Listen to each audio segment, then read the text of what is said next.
जिनेन्द्र वन्दे तु सर्वसिद्धे धुविममलमणोवमं गदिं पत्ते वोच्छामि समयपाहुड मिणमो सुध केवली भणिदम। पंच परमेष्ठी भगवान की जय। समय सार जी ग्रंथादिराज की ज्ञानशाला में हम समझ रहे हैं जो ज्ञानी जीव होता है वो पर को आत्मरूप और आत्म को पररूप नहीं मानता। पिछली कक्षा में हमने पढ़ा था ज्ञानी जीव वही होता है जो आत्म भावों का आत्मा को कर्ता मानता है, पर भावों का कर्ता पर को मानता है, वही ज्ञानी कहलाता है। आज की इस कक्षा में हम उसी बात को समझेंगे। आचार्य भगवान कह रहे हैं जो उन पर भावों का कर्ता अपने आप को मानता है तो वह असत्य विकल्प करता है, वह आत्म भाव को प्राप्त नहीं होता। देखें गाथा क्रमांक 101। तिवि हो ए शुभ ओगो, तिवि हो ए शुभ ओगो, अस्वियप्पम करे दिको हो हम, अस्वियप्पम करे दिको हम, कत्ता तस्सुव योगस्य, कर्ता तस्सुभ योगस्य, हो दिशो अत्यभावस्य, होदिसो अत्यभावस्य। बोलिए तिवि हो ए शुभ योगो, अस्वियप्पम करे दिको हो हम, कत्ता तस्सुव योगस्य, हो दिशो अत्यभावस्य। तिवि हो ए शुभ योगो, अस्वियप्पम करे दिको हो हम, कत्ता तस्सुव योगस्य, हो दिशो अत्यभावस्य। आइए गाथा का अर्थ देखते हैं। तिवि हो एसुव ओगो। तिवि हो अर्थात तीन प्रकार का। तीन प्रकार कौन कौन से? मिथ्यात्व, अज्ञान और अविरति, जिनकी हम पहले की गाथाओं में चर्चा करके आ चुके हैं। उन्हीं तीन उपयोग को यहाँ ग्रहण किया है। उपयोग से यहाँ तात्पर्य भाव, परिणाम। तिवि हो अर्थात तीन प्रकार का। एसुव ओगो, एसु अर्थात यह, उव ओगो अर्थात उपयोग। तीन प्रकार का यह उपयोग मिथ्यात्व, अज्ञान और अविरति रूप जो उपयोग है, जो भाव है, वह अस्वियप्पम असत विकल्प वाला है। असत अर्थात असत्य, मिथ्या, गलत विकल्प वाला है। करेदि करता है। कोहो हम, कोहो अहम, मैं क्रोध हूँ, ऐसा। मैं क्रोध हूँ, इस तरह जो आत्मा इन तीन प्रकार के परिणामों से होकर के विकल्प करता है, उसका वह विकल्प असत अर्थात मिथ्या कहा गया है, गलत कहा गया है। आगे कह रहे हैं कत्ता तस्सुव ओगस्य। कत्ता अर्थात कर्ता, तस्य उस, उव ओगस्य उपयोग रूप। जो आत्मा है, जो करता है, वह उस उपयोग रूप होदी होता है। सो अर्थात वह अत्यभावस्य, आत्मा के भाव का, अर्थात वह आत्मा उस उपयोग रूप आत्मभाव का कर्ता होता है। क्या मतलब? यहाँ पर ये कहना चाह रहे हैं आचार्य भगवान, जो हमने दूसरी पंक्ति में अंतिम शब्द पढ़ा कोहो हम, अर्थात मैं क्रोध हूँ, मैं क्रोध रूप में हूँ। इस प्रकार जब आत्मा अपने स्वयं का विकल्प करता है, भाव करता है, तब उस समय वह आत्मा उस उपयोग रूप अपने भाव का कर्ता कहलाता है। जैसा कि हम पहले गाथा में पढ़ के आ चुके हैं, जिस समय आत्मा जिन भावों का करता है, उस समय वह आत्मा उन्हीं भावों का कर्ता कहलाता है। उसी बात को यहाँ उदाहरण से समझा रहे हैं। कोहो हम, मैं क्रोध हूँ अथवा मैं क्रोध रूप में हूँ, तो उस समय वह आत्मा क्रोधी बन जाता है। इसलिए उस अवस्था में, क्रोध रूप अवस्था में, वह आत्मा उस भाव का, उस आत्म भाव का कर्ता कहा गया है। एक बार फिर से गाथा का एक एक शब्द का अर्थ देखें। तिवि हो एसुव ओगो, तीन प्रकार का यह उपयोग, उपयोग से तात्पर्य भाव, परिणाम। तीन प्रकार का कौन कौन सा? मिथ्यात्व, अज्ञान और अविरति। इन तीन प्रकार के उपयोग से युक्त होकर जब आत्मा कोहोहम, मैं क्रोध हूँ अथवा मैं क्रोध रूप हूँ, इस तरह का असत विकल्प करता है, अर्थात गलत विकल्प करता है, मिथ्या विकल्प करता है, तब वह आत्मा कर्ता तस्सुव ओगस्य, कर्ता होता है। किसका? तस्य उव ओगस्य, उस उपयोग का। नीचे की पंक्ति में जो लिखा है अत्यभावस्य, जो अपने आत्म भाव है, उस उपयोग रूप जो अपना आत्मा का भाव है, उस परिणाम रूप जो आत्मा का परिणाम है, वह आत्मा उस समय उनका कर्ता होता है। उस समय वह आत्मा क्रोधी कहलाता है। क्रोध रूप परिणाम किसने किए? आत्मा ने किए। तो उस समय वह आत्मा उस क्रोधादि रूप परिणामों का कर्ता कहा जाता है। गाथा का भावार्थ देखें। यह मिथ्यात्व, अज्ञान और अविरति तीन प्रकार का उपयोग करता हुआ आत्मा मैं क्रोध हूँ, अर्थात मैं क्रोध रूप हूँ, ऐसा आत्मविकल्प करता है, ऐसा विचार करता है। वह आत्मा उस उपयोग रूप अपने भाव का कर्ता होता है, अर्थात जिस समय उसने ऐसा विकल्प किया, ऐसा विचार किया, क्रोध ही नहीं अन्य कषाय रूप भी यदि उसका वैसा विकल्प होता है, माना कि मान कषाय कर रहा है, घमंड कर रहा है, तो उस समय वह आत्मा अपने उपयोग रूप अपने भाव का, उस मान कषाय रूप भाव का, उस समय वह आत्मा कर्ता कहा जाता है। भैया जी, गाथा में आया है तिवि हो एसु ओगो, तीन प्रकार का उपयोग है, तो यह तीन प्रकार का उपयोग कौन सा है? तीन प्रकार का उपयोग है मिथ्यात्व, अज्ञान और अविरति। जब निज और पर का भेद विज्ञान नहीं होता, जब यह जीव शरीर और आत्मा को एक ही मानता है, उस समय उसकी परिणति मिथ्यात्व रूप होती है। उसका श्रद्धान मिथ्या कहलाता है, इसीलिए वह मिथ्या दृष्टि कहलाता है। तो पहला उपयोग हुआ मिथ्यात्व का, जहाँ सात तत्वों के प्रति सही श्रद्धान नहीं है। दूसरा है अज्ञान, जहाँ वास्तविक ज्ञान नहीं है, उसे कहते हैं अज्ञान। स्वसंवेदन ज्ञान, स्वसंवेदन आत्मस्वरूप का जहाँ अनुभव होता है, वास्तव में वही ज्ञान कहा गया है, और जहाँ वह ज्ञान नहीं है वह कहलाता है अज्ञान। तीसरा है अविरति, जहाँ पर व्रत नहीं है, जहाँ जिस जीव के अप्रत्याख्यानावरण, प्रत्याख्यानावरण और संजुलन कषाय का उदय चल रहा है, उस जीव के अविरति यह उपयोग, यह परिणाम माना जाता है। और जहाँ उसने इन व्रतों को ग्रहण कर लिया, पांचों पापों का त्याग कर दिया अणुव्रत अथवा महाव्रत रूप से, तो फिर वह विरति, व्रतों को धारण करने वाला बन जाता है। तो इस प्रकार गाथा में जो तीन प्रकार का उपयोग कहा गया है वह मिथ्यात्व, अज्ञान और अविरति, ऐसा समझना चाहिए। भैया जी, क्रोध करते समय आत्मा किसका कर्ता होता है? क्रोध करते समय आत्मा क्रोध का ही कर्ता होता है। यह बात बहुत स्पष्ट रूप से समझ लेनी चाहिए। आत्मा जिस समय जो क्रिया करता है, उस समय वह उन्हीं का कर्ता होता है। क्रोध करते समय क्रोध का कर्ता आत्मा कहा गया है। यदि वह आत्मा मान कषाय करता है, तो उस समय वह आत्मा मान कषाय का कर्ता कहा गया है। यदि माया, लोभ, राग, द्वेष कोई सा भी विभाव करता है, कोई सा भी विकारी परिणाम करता है अथवा शुद्ध परिणाम भी करता है, तो उस समय आत्मा उन्हीं भावों का कर्ता कहलाता है।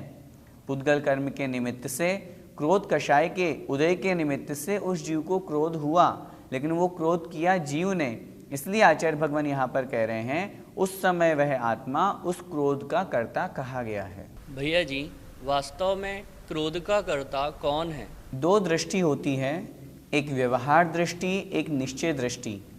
जब हम वास्तविकता की बात करते हैं निश्चय नहीं की अपेक्षा से, उस समय क्रोध का कर्ता आत्मा नहीं होता। फिर क्रोध आत्मा ने ही तो किया, तभी तो आत्मा को क्रोधी कहा हमने, ऐसा हम व्यवहार से कहते हैं। लेकिन यह जो हमने कथन किया, ये व्यवहार नहीं की दृष्टि से है कि आत्मा क्रोध करता है और क्रोध का करने वाला आत्मा है, हमने उसको क्रोधी कहा। जब हम निश्चय नहीं की दृष्टि से कथन करेंगे तो क्रोध क्या है, पहले इस पर हम विचार करें। क्रोध कषाय है, कषाय मोहनी कर्म का एक भेद है। मोहनी कर्म 8 कर्मों में से एक कर्म है। कार्मण वर्गणा जो कर्म रूप में परिणत हुई, कार्मण वर्गणा पुद्गल है। तो जो पुद्गल है उसका कर्ता आत्मा कैसे हो सकता है? कर्म का कर्ता आत्मा कैसे हो सकता है? वो जो कार्मण वर्गणा है वही उस क्रोध कषाय रूप में परिणत हुई है, इसलिए वह पुद्गल उसका कर्ता है। ऐसा हमें निश्चय की दृष्टि से समझना चाहिए। इसलिए वास्तविकता में निश्चय की दृष्टि से उस क्रोधादि भावों का, मात्र क्रोध ही नहीं, अन्य जो राग द्वेष आदि भी सभी परिणाम हैं, भाव हैं, उनका कर्ता आत्मा नहीं होता। आत्मा तो सिर्फ अपने चेतन भावों का कर्ता कहा गया है। जब निश्चय की दृष्टि से कथन किया जाता है तो मात्र अपने ज्ञान दर्शन रूप जो भाव हैं उनका कर्ता आत्मा है। बाकी अन्य जितने भी विकारी भाव हैं उन सबका कर्ता पुद्गल कर्म कहा गया है। पंडित जी, क्रोध तो जीव ने ही किया, पर जीव का क्यों नहीं? जैसा कि अभी हमने समझा, 2 नई की अपेक्षा से हमने कथन किया। आपने जो कहा क्रोध जीव ने किया, तो वह क्रोधी जीव ही तो कहलाया, क्रोध को करने वाला जीव ही तो हुआ। ये व्यवहार ने की अपेक्षा से हमें समझना चाहिए। हम जो ग्रंथ पढ़ रहे हैं अध्यात्म ग्रंथ है, निश्चय नय को मुख्यता से यहाँ पर कथन किया जा रहा है। इसलिए निश्चय नय से जहाँ पर कथन हो, अध्यात्म शास्त्रों में जहाँ पर कथन हो, वहाँ जिस कार्य को करने में जो कारण होता है वह कर्ता भी वही माना जाता है। क्रोध किस कारण से आया? क्रोध माना कि आत्मा में आया, आत्मा के परिणामों में क्रोध आया। किस कारण से? पुद्गल कर्म के निमित्त से, क्रोध कषाय के निमित्त से। तो क्रोध कषाय के निमित्त से आने के कारण से वह पुद्गल कर्म का ही परिणमन कहा जाएगा, वह पुद्गल कर्म का ही, पुद्गल द्रव्य का ही परिणाम कहा जाएगा, आत्मा का परिणाम नहीं कहा जाएगा। यदि आत्मा का परिणाम, आत्मा का स्वभाव होगा तो फिर तो क्रोध से रहित जीव कभी हो ही नहीं पाएगा, या फिर प्रत्येक जीव में हमेशा क्रोध रूप परिणाम रहेगा ही रहेगा। फिर तो जो सिद्ध भगवान जो मोक्ष अवस्था को प्राप्त हो चुके हैं, जिन्होंने 8 कर्मों को नष्ट कर दिया, उनके भी क्रोध होने का प्रसंग उपस्थित हो जाएगा। वास्तविकता में निश्चय की दृष्टि से क्रोधादि भाव, विकारी भाव ये आत्मा के स्वभाव नहीं हैं। इसीलिए आचार्य भगवान ने यहाँ पर क्रोध को आत्मा का स्वभाव नहीं माना। भैया जी, क्या इसी तरह मान माया लोभ में लगा लेना चाहिए? हाँ बिल्कुल, चाहे मान हो, माया हो, लोभ हो, कोई सी भी कषाय हो, उस रूप यहाँ पर भाव दिया हुआ है। एक क्रोध का उदाहरण दे करके आचार्य भगवान कह रहे हैं, क्रोधादि जितने भी विकारी भाव हैं उन सबको यदि वह अपना मानता है तो वह अपने उस रूप भावों का कर्ता कहा गया है, जो उस जीव के लिए असमीचीन दृष्टि वाला कहा गया है। अन्य भावों से यहाँ और क्या समझना? जितने भी राग, द्वेष, मद, लोभ, मोह, कर्म, नो कर्म, ये सब जितने भी विकारी भाव हैं जो जीव का स्वभाव नहीं है, एक बहुत अच्छी तरह से इसको समझ लें, जो जीव का स्वभाव नहीं है, विभाव रूप परिणति के जो भाव हैं, उन सभी भावों को जो भी यहाँ पर ग्रहण किया गया है उन सबको यहाँ पर ग्रहण कर लेना चाहिए, उनको समझना चाहिए। और उनको जो यह मानता है मैं क्रोधादि रूप हूँ, यह शरीर मेरा है, यह नो कर्म, ये कर्म मेरे हैं, जो इस रूप परिणति करता है उसकी यह धारणा ठीक नहीं है। भैया जी, ऐसा मानने में हानि क्या है? संसार में भटकाने के यही तो सबसे बड़ा कारण है। यदि हमारी मान्यता इस तरह की होती है तो फिर हम मिथ्या दृष्टि बने रहते हैं। जैसा कि गाथा में बताया, वह जीव असत विकल्प करता है, अर्थात उसका इस तरह से विकल्प करना असत अर्थात असत्य है, मिथ्या है, गलत है। सबसे बड़ी बात, वह जीव अज्ञानी बना रहता है, उसको अभी वास्तविकता का ज्ञान ही नहीं हुआ, भेद विज्ञान ही नहीं हुआ कि मेरी आत्मा कौन है, मैं कौन हूँ, शरीर मेरा क्या है, ये जो क्रोधादि भाव भी जो मैं करता हूँ ये वास्तव में मेरे है या नहीं है, उसे अभी वास्तविकता का ज्ञान नहीं होने के कारण से आचार्यों ने उसे अज्ञानी कहा। और इसी कारण से वह जीव अपने नवीन कर्मों का बंध निरंतर करता रहता है। जब नवीन कर्मों का बंध निरंतर करता रहेगा तो फिर वह जीव कर्मों से छूटेगा कैसे? जैसा कि इष्टोपदेश जी में भी कहा है, वपुर गृहम धनम दारा पुत्रा मित्राणि शत्रवः सर्वथान्य स्वभावानि मूढ़ स्वानि प्रपद्यते। वपु हमारा शरीर, गृहम घर, दारा स्त्री, पुत्रा अर्थात पुत्र, मित्राणि शत्रुवः चाहे वो मित्र हो चाहे शत्रु हो, ये सभी सर्वथा अन्य स्वभावानी, ये पूर्ण रूप से मेरे से मेरी आत्मा से अन्य स्वभाव वाले हैं। लेकिन जो इस तरह की धारणा रखता है अर्थात इनको अपना मानता है, मूढ़ है, वह मूर्ख है, स्वानी प्रपद्यते, इन सबको वो अपना मानता है और अपना मानने के कारण से अज्ञानी बना रहता है, मिथ्या दृष्टि बना रहता है, संसार में कर्म बंधन को करता रहता है और भटकता रहता है। ये तो हमने बहिरंग रूप जो शरीर आदि उसकी चर्चा की। यहाँ तो आचार्य भगवान कह रहे हैं राग द्वेष क्रोधादि रूप जो भाव हैं वो भी मेरे नहीं हैं, आत्मा के नहीं हैं। जब हमारी यह धारणा बनेगी कि ये मेरे आत्मा के नहीं हैं तो इनसे हमारी परिणति छूटेगी, फिर हम क्रोध करने से बचेंगे। क्यों? मेरी आत्मा का स्वभाव क्रोध करना नहीं है, मैं क्रोध क्यों कर रहा हूँ? जब इस तरह की परिणति होगी तो फिर हम कर्म बंध से बचेंगे। जब कर्म बंध से बचेंगे तो हमारी आत्मा का कल्याण होगा, हम धीरे धीरे मोक्ष मार्ग में लगेंगे। इसलिए सबसे बड़ी हानि है ऐसे भाव करने से हमारा संसार बढ़ता है, इसलिए हमें उन भावों को छोड़ देना चाहिए। इस गाथा का पद्यानुवाद देखें।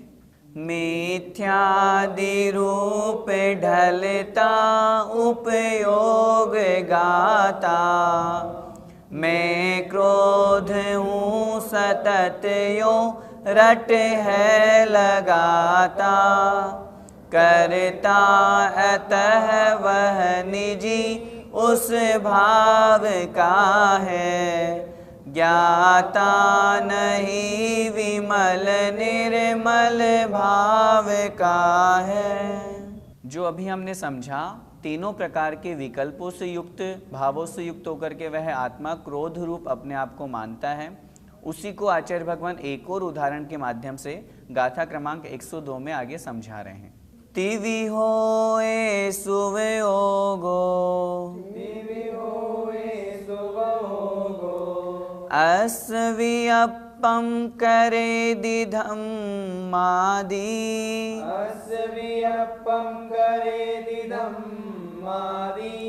कर्ता तस्सुवयोगस्य, होदिसो अत्यभावस्य।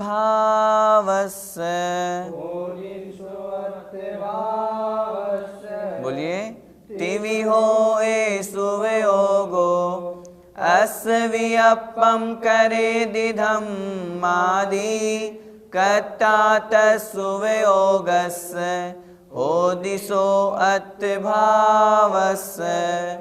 तिवि होए सुवयोगो, अस्वियप्पम करे दिधम मादी, कर्ता तस्सुवयोगस्य, होदिसो अत्यभावस्य। गाथा का अर्थ देखें। तिवि हो एसुव ओगो, तिवि हो अर्थात तीन प्रकार का, एसुव ओगो यह उपयोग। जो हमने पिछली गाथा में जैसे की चर्चा की थी उसी अनुसार यहाँ कह रहे हैं मिथ्यात्व, अज्ञान और अविरति रूप यह तीन प्रकार का उपयोग। अस्वियप्पम असत विकल्प, करेदि करता है, धम्मादि में धर्मादिक हूँ ऐसा, मैं धर्मास्तिकाय धर्म अधर्म जो द्रव्य हैं उस रूप मान करके जो तीन प्रकार के उपयोग को करता है वह असत विकल्प वाला होता है, अर्थात उसका ऐसा करना, उसका ऐसा परिणाम असत्य है। कर्ता तस्सुवयोगस्य, कर्ता अर्थात कर्ता, तस्सुवयोगस्य उस उपयोग रूप, होदि अर्थात होता है, सो अर्थात वह आत्मा, अत्यभावस्य अपने भाव का, अर्थात वह आत्मा उस उपयोग रूप अपने भाव का कर्ता होता है। क्या मतलब? जो हमने पिछली गाथा में पढ़ा था, जिस प्रकार वह आत्मा मैं क्रोध रूप हूँ, मैं मान रूप हूँ, इस तरह का भाव करके विकल्प जाल में फंसता है, अर्थात इस तरह का विकल्प करता है, तो उसका यह विकल्प असत्य कहा गया है। उस उपयोग रूप जो उस आत्मा का विकल्प है, आत्मा का भाव है, उस समय वह आत्मा उस भाव का कर्ता कहा गया है। उसी प्रकार मैं धर्मादिक हूँ, मैं धर्म द्रव्य रूप हूँ, मैं अधर्म द्रव्य रूप हूँ, जो इस प्रकार का विकल्प करता है, इस प्रकार का भाव करता है, आत्मा उस समय उन्हीं भावों का कर्ता हो जाता है। भावार्थ देखें, यह अर्थात मिथ्यात्व, अज्ञान और अविरति रूप 3 प्रकार का उपयोग वाला आत्मा मैं धर्मादिक हूँ। धर्म से यहाँ तात्पर्य धर्म द्रव्य ग्रहण करना है, धर्म द्रव्य, अधर्म द्रव्य आदि। इस तरह हूँ ऐसा आत्म विकल्प करता है, वह आत्मा उस उपयोग रूप अपने भावों का कर्ता होता है। भैया जी, मैं धर्म द्रव्य रूप हूँ, ऐसा चिंतन तो कोई नहीं करता। आपका कहना बिल्कुल ठीक है, मैं धर्म द्रव्य रूप हूँ अथवा मैं अधर्म द्रव्य रूप हूँ, इस तरह का चिंतन तो कोई नहीं करता। लेकिन मैं धर्म द्रव्य को जानता हूँ, अधर्म द्रव्य को जानता हूँ, अन्य पर द्रव्यों को जानता हूँ, इस तरह का चिंतन तो जीव के द्वारा होता ही है। और जब यह चिंतन होता है तो वह फिर आत्म स्वरूप को प्राप्त नहीं कर पाता। ऐसा चिंतन उस जीव के लिए शुद्धोपयोग में बाधक कहा गया है। धर्म अधर्म आदि जो द्रव्य हैं, आचार्यों ने कहा है ये ज्ञेय हैं, जानने योग्य हैं। लेकिन जब शुद्धोपयोग की बात की जाती है, जब स्वसंवेदन ज्ञान की बात की जाती है, उस समय ये धर्म द्रव्य, अधर्म द्रव्य आदि को जानना भी बाधक कहा गया है। क्यों?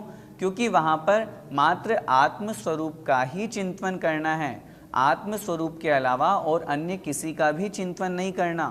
अन्य पर द्रव्य का चिंतन करेंगे तो निश्चित रूप से वह जीव शुद्धोपयोग से नीचे गिर जाएंगे। दूसरी बात, धर्म द्रव्य का स्वरूप अगर वह समझ रहा है, उसको ज्ञान हो रहा है, धर्म द्रव्य मुझे चलने में सहकारी होता है, यदि वो इस तरह का चिंतन करता है तो धर्म द्रव्य के प्रति उसका राग भाव जागृत हो जाएगा। इस निमित्त से राग भाव के कारण से वह शुद्धोपयोग से विमुख हो जाएगा।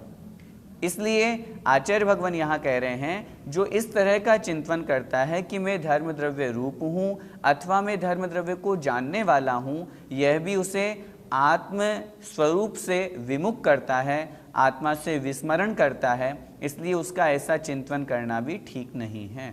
और मात्र धर्म द्रव्य ही नहीं, धर्म द्रव्य के अलावा अधर्म द्रव्य, आकाश द्रव्य, काल द्रव्य, इनके बारे में भी यदि वह जीव चिंतन करता है तो उसका यह चिंतन भी गलत है। आकाश द्रव्य के बारे में यदि वो विचार करता है, आकाश द्रव्य मुझे रहने के लिए स्थान देता है, अभी मैं जहाँ पर स्थान प्राप्त कर रहा हूँ आकाश द्रव्य के निमित्त से कर रहा हूँ, तो वह आत्मा के परिणामों से, आत्म स्वरूप से विमुख हो गया। उसका चिंतन आत्मा से हट करके विकल्प रूप में हो गया, और जहाँ विकल्प रूप परिणाम हो जाता है वहाँ वह जीव अज्ञानी कहलाता है। यहाँ अज्ञानी से तात्पर्य शुद्धोपयोग से रहित जो जीव हैं उन सबको अज्ञानी कहा है, क्योंकि यह शुद्धोपयोग अर्थात निश्चय नहीं की प्रधानता का ग्रंथ है, अध्यात्म ग्रंथ है। इसलिए वहाँ तो मात्र आत्मा की ही चर्चा की जाएगी, आत्मा का आत्मा में स्थित होकर के आत्मा का ही चिंतन करना, आत्मा का ही ध्यान करना। अन्य विकल्प आते ही वह जीव अज्ञान दशा को प्राप्त हो जाता है, नवीन कर्मबंध को करने लगता है। भैया जी, तो फिर हम नंदीश्वर पंचमेरु आदि का चिंतन नहीं करें?